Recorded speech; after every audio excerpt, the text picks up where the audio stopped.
Okay friends, it's time to get started on replacing our radiator. To start, let's come right over here to the cover. Now you want to make sure that this is nice and cool to the touch and it's not underneath any pressure. This is soft. Let's go ahead and carefully open this up. We're going to press down, turn it counterclockwise, and open it away from our faces. Inspect that cap. If it looks good, go ahead and set it aside. From underneath the front of the vehicle, the next thing we need to do is go ahead and remove this plate right here. Just go ahead and remove all of your bolts that hold it up so you can get it out of the way.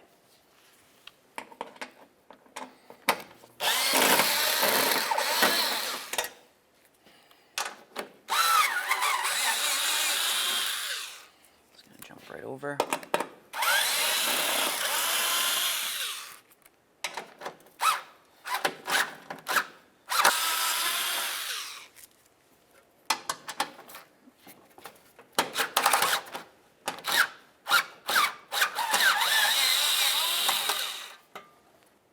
With that out of the way, we have a nice clear view of our petcock right here. This is the drain for the radiator.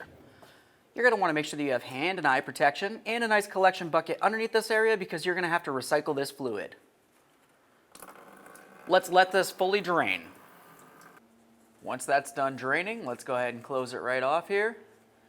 The next thing we'll do is move along to this electrical connector. There's a little tab. Just go ahead and squeeze on that tab and then remove this. Anytime you remove an electrical connector, you always want to inspect it for corrosion. This one looks good, so we'll go ahead and set that aside and move along. Let's go ahead and follow that wire to this connection point right here. For this, we're going to go ahead and squeeze on those tabs. See if I can get them squeezed in. Lift this up and out of there.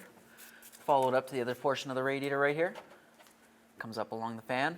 Just go ahead and pop that right out of its area. Next, we're going to remove this 10mm screw right here, which holds this fan shroud to the radiator.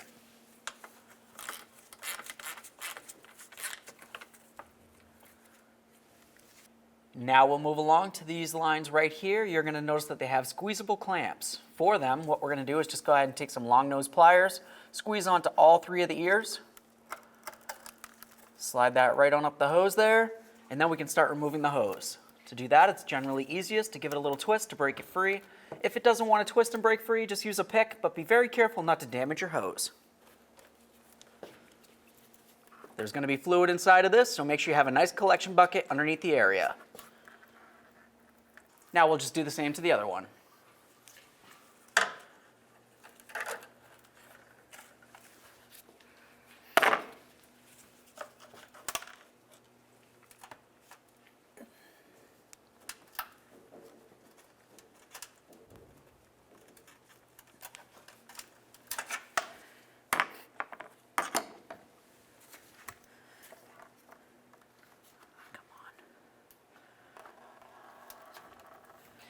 Now there's still going to be some transmission fluid inside the radiator that's going to be generally stuck inside or around these tubes.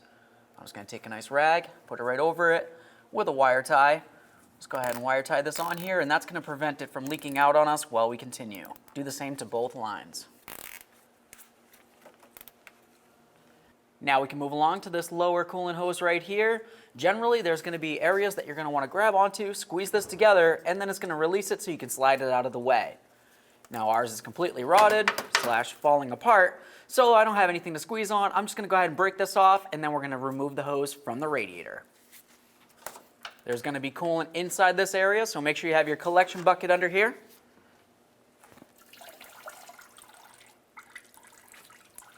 Now from up top, let's continue on by removing the upper radiator hose from the radiator.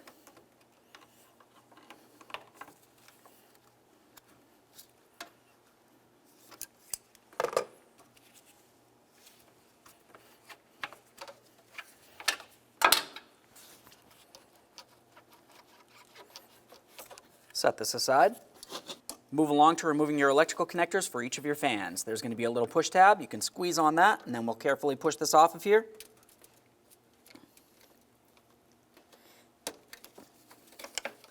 Inspect it, set it aside. Now we'll do the same to the other fan. We've got this one over here. Squeeze on that tab. Use a 10mm to start unbolting your fans from the radiator.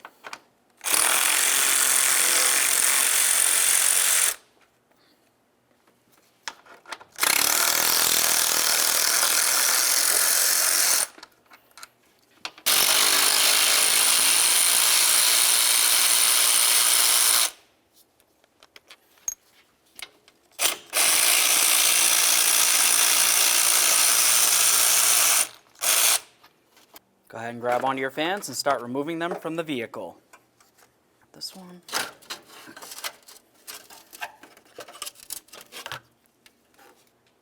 Now we're going to move along to removing our mounting brackets for the radiator. For this, we're going to use a 12mm socket and remove the pair.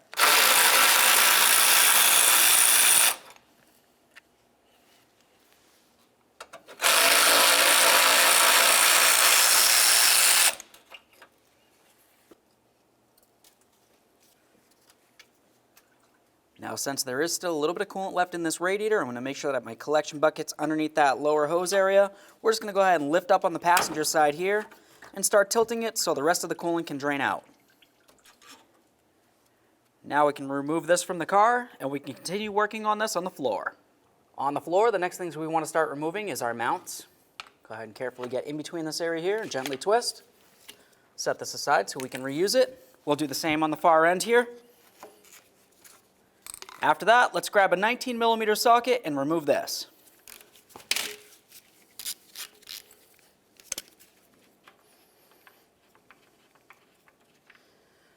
Now at this point, we can grab all three of our pieces and transfer them over to the brand new radiator.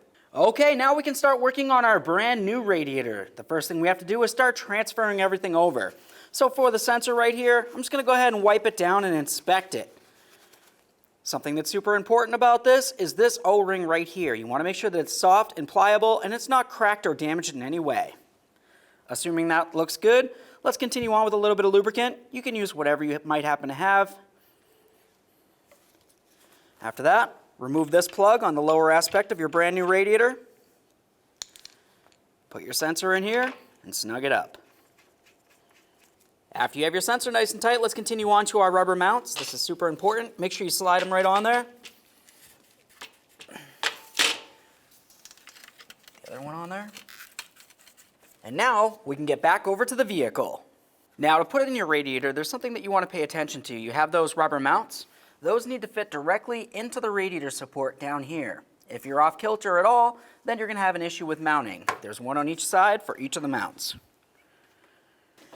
Carefully slide your radiator down and in. You don't want to damage any of your fins. Now we can grab our upper brackets. Once your radiator is in place, go ahead and slide this on. You have this little piton right there. It needs to line up with its corresponding hole. Line up that bolt hole as well and start in your mounting bolt. After this one's started, go ahead and do the same to the other one, and then you can snug them up.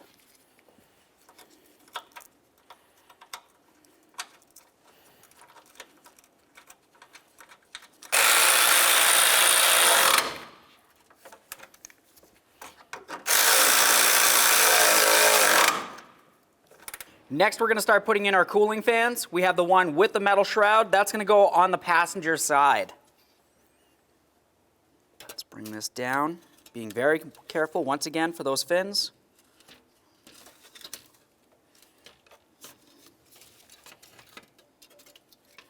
Here we are.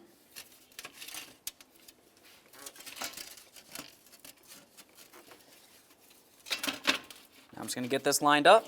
I can start in both of my upper bolts here. Let's line up those bolt holes, start in both of these bolts.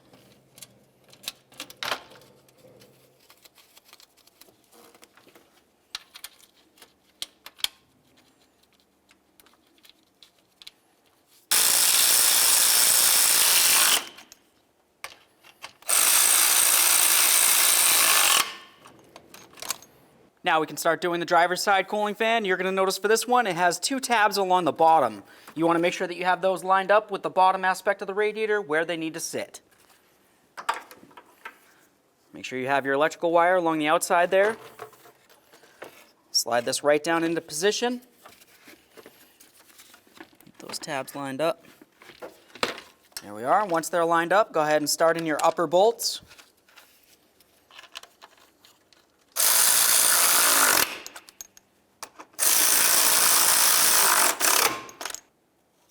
Next, let's plug them in.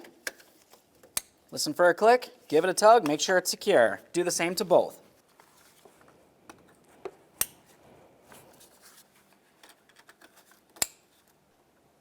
Let's get our upper radiator hose installed. Slide it right down so it meets up with the radiator, and then take your clamp and put it back in the exact same position that it was originally. You can see the markings.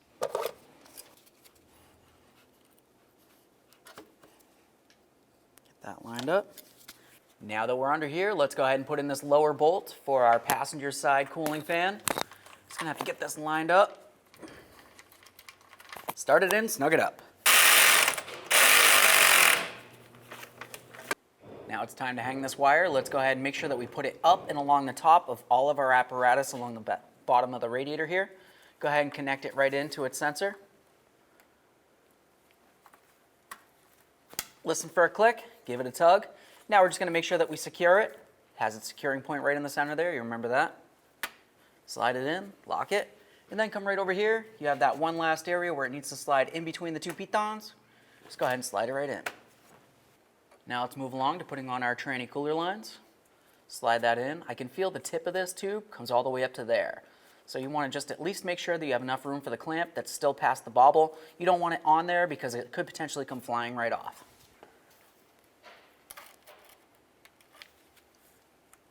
For these clamps, you want to ensure that they're in the same position as when you remove them, just the same as the other clamp up above. This one on there.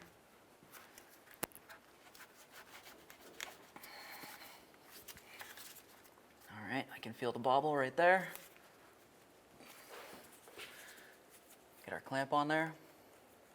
If these clamps feel like they're rotted and weak in any way, you want to go ahead and make sure that you replace them so that the hoses don't come off while you're driving down the road. Now for this one down here, of course I'm going to replace that clamp. You saw the condition mine was in. Slide that on. Get this over the bobble of the radiator there.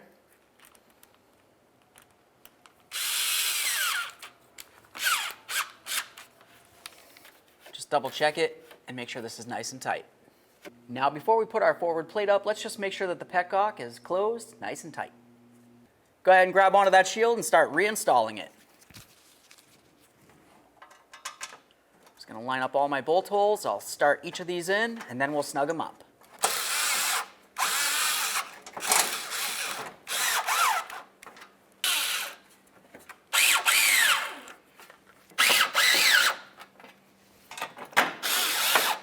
Now, once you have everything back together, the next thing that you're going to do is continue on by filling up your cooling system. That's going to be easiest if you have something that looks like this. It's kind of like a funnel.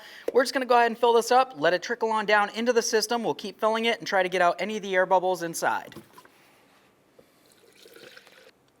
Now, what we're going to do at this point is go ahead and fill up this cooling system to approximately right here, and then you're going to want to run the vehicle. While it's running, make sure that you have the heat in the on position inside the vehicle so it's pumping out a little bit of that hot air for you.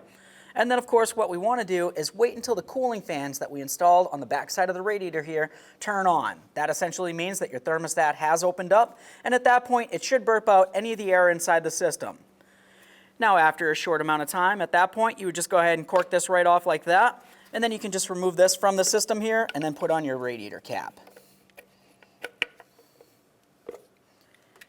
And take that radiator cap, put it right on there, make sure it's nice and tight. This is your coolant overflow right here. It's a good idea to make sure that you change out that fluid as well. Now to do this, you could either try to suck out any of the coolant that's inside or right here, or of course you could just take off that bolt that's located right there, which holds it to the body of the vehicle, remove this hose, and then you can go ahead and recycle it into your bucket that way. Bolt it back in, reconnect your hose, and refill it with the manufacturer specified fluid up to the maximum amount right on the side here. One last thing is we remember that we lost a little bit of transmission fluid from those tranny cooler lines. So what you want to do is go ahead and check your transmission fluid with the vehicle running on a flat and level surface. If it's cold, the fluid should be approximately in this area right here. Warm or even hot, it should be in between these areas right there. If you find that your transmission fluid's all the way down at the very tip right here, you just need to add some and make sure you get it up into the safe level area here. Okay friends, we got the car back together. What's left to do now? Now you're going to want to make sure that you take your vehicle for a road test. Make sure that you have plenty of heat coming through those vents. Also, when you get back from your road test, just take a peek underneath here and make sure that you don't have any leaks. Aside from that, thanks for watching.